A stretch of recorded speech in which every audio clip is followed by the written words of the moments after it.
Let me quickly show you how you can create a serial of dates without weekends. I want to have a serial of dates starting from 1st January 2025, but I want to skip weekends.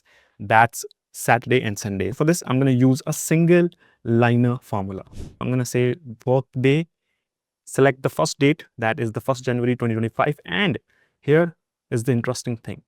In the days argument, I'm going to use the sequence function and I'm going to select the number of dates I want without weekends. 50 means total 50 work day dates.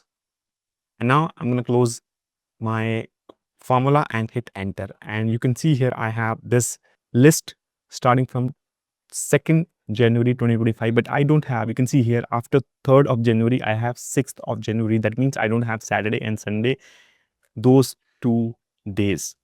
And if you want to start your serial number from 1st of Jan instead of 2nd of Jan, you just need to enter -1 here and it will start it from 1st of January 2025.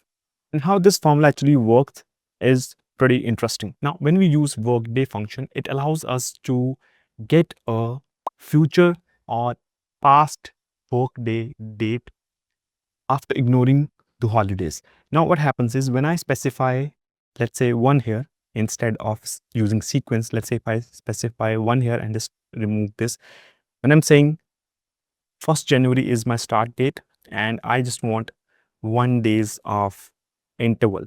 So when I hit enter, I get 2nd January 2025. That's the simple way of using the workday function. And when I use the sequence function instead of a simple number and specify 50 here, which is I have here in the cell B2, instead of returning a single date, it returns 50 dates without weekends. Workday is something to get you a future or past date without weekends, and sequence allow you to send a number and then workday returns 50 dates instead of a single date. And that's how these two functions work to give you an array of 50 dates without weekends.